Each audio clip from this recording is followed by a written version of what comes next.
ನಮಸ್ಕಾರ. ಫ್ರೀಡಂ 19 ಸುದ್ದಿವಾಹಿನಿಗೆ ಸ್ವಾಗತ. ಇಂದಿನ ಮುಖ್ಯ ಸುದ್ದಿಗಳತ್ತ ಗಮನ ಹರಿಸೋಣ.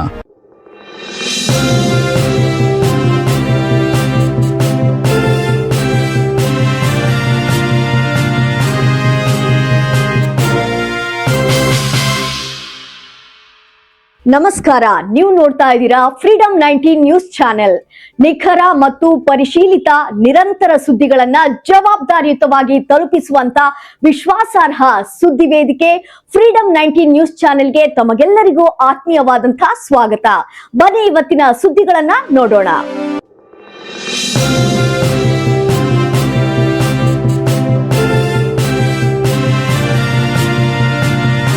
ಕಾಂಗ್ರೆಸ್ ಪಕ್ಷ ಕಟ್ಟಿರೋದೇ ಒಬ್ಬ ಮಹಿಳೆ.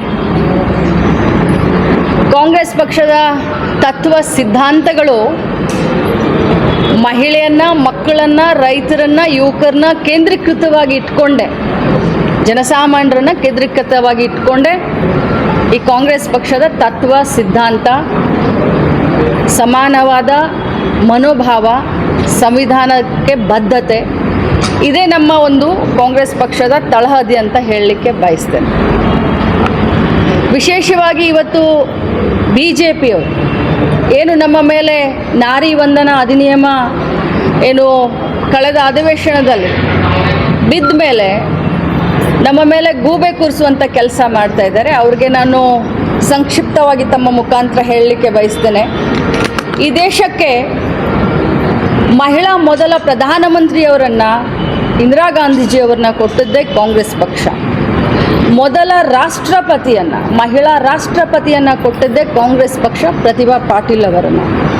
ಮೊದಲ ಮಹಿಳಾ ಮುಖ್ಯಮಂತ್ರಿಯನ್ನು ಸುಚೇತಾ ಕೃಪಾಲಿನಿ ಅಂತ 1963ರಲ್ಲಿ ಉತ್ತರ ಪ್ರದೇಶದಲ್ಲಿ ಪ್ರಥಮ ಬಾರಿಗೆ ದೇಶದ ಇತಿಹಾಸದಲ್ಲಿ ಒಬ್ಬ ಮುಖ್ಯಮಂತ್ರಿಯನ್ನು ಮಹಿಳೆಯನ್ನೇ ಮಾಡಿದ್ದೇ ಕಾಂಗ್ರೆಸ್ ಪಕ್ಷ. ಮೊದಲ ಮಹಿಳಾ ಮಂತ್ರಿ ರಾಜ್ಕುಮಾರಿ ಅಮೃತ್ ಕೌರ್ ಅಂತ 1947 ಏನು ನಮ್ಮ ಸ್ವತಂತ್ರ ಸಿಕ್ಕು ಪ್ರಥಮ ಬಾರಿಗೆ ಏನು ನಾವು ಸರ್ಕಾರವನ್ನು ರಚನೆ ಮಾಡಿದ್ವಿ, ಆವಾಗ ರಾಜ್ಕುಮಾರಿ ಅಮೃತ್ ಕೌರ್ ಅನ್ನೋರನ್ನ. ಇಷ್ಟೇ ಯಾಕೆ, ಪ್ರಥಮ ಬಾರಿಗೆ ರಾಜ್ಯಪಾಲರನ್ನ ಮಾಡಿದ್ದು ಕಾಂಗ್ರೆಸ್ ಪಕ್ಷ, ಮಹಿಳೆಯನ್ನು ರಾಜ್ಯಪಾಲನಾಗಿ ಮಾಡಿದ್ದು ಕಾಂಗ್ರೆಸ್ ಪಕ್ಷ. ಸ್ಥಳೀಯ ಸಂಸ್ಥೆಗಳಲ್ಲಿ ಗ್ರಾಮ ಪಂಚಾಯಿತಿಯಿಂದ ಹಿಡ್ಕೊಂಡು ತಾಲೂಕ್ ಪಂಚಾಯಿತಿ, ಜಿಲ್ಲಾ ಪಂಚಾಯಿತಿ, ಕೌನ್ಸಿಲ್ಲು, ಪೌರಾಡಳಿತ, ಕಾರ್ಪೊರೇಷನ್ನು, ಮಹಾನಗರ ಪಾಲಿಕೆ, ಇವುಗಳಲ್ಲಿ ಮಹಿಳೆಯರಿಗೆ 33% ರಿಸರ್ವೇಷನ್ನ ತಂದು ಕೊಟ್ಟಿದ್ದೆ.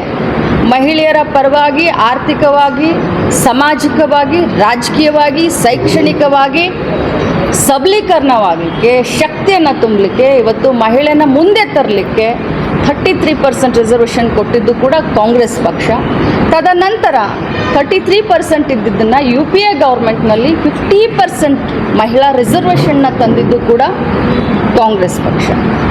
ಆದರೆ ಇವತ್ತು ಏನಾಗ್ಬಿಟ್ಟಿದೆ ಅಂತಂದರೆ, BJPಯವರು ಅವ್ರಿಗೆ ನಿಜವಾಗ್ಲೂ ಮಹಿಳೆಯರ ಪರವಾಗಿ ಗೌರವ, ಏನು ನಾರಿ ವಂದನಾ, ನಾರಿ ಶಕ್ತಿ ವಂದನಾ ಅಧಿನಿಯಮ ಅಂತ ಏನು ಹೆಸರಿಟ್ಟಿದ್ದಾರೆ, ನಿಜವಾಗ್ಲೂ ಅವ್ರಿಗೆ ಮಹಿಳೆಯರ ಪರವಾಗಿ ಕಾಳಜಿ ಇದ್ದಿದ್ರೆ ನಿಜವಾಗ್ಲೂ ಮಹಿಳಾ ರಿಸರ್ವೇಷನ್ ಬಿಲ್ಲನ್ನು ಅವ್ರು ತರಲೇಬೇಕು ಅಂತಂದಿದ್ರೆ ಯಾಕೆ ತರಲಿಲ್ಲ?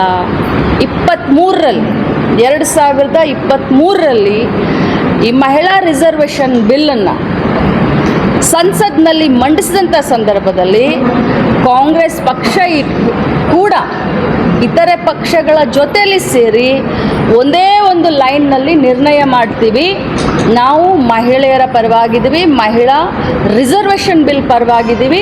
ಇದನ್ನು ಒಗ್ಗಟ್ಟಿನಿಂದ ಎರಡೂ ಸದನದಲ್ಲಿ ಕಾಂಗ್ರೆಸ್ ಪಕ್ಷದ ಸದಸ್ಯರು ನಾವು ಬೆಂಬಲಿಸಿದ್ದೀವಿ 2023ರಲ್ಲಿ.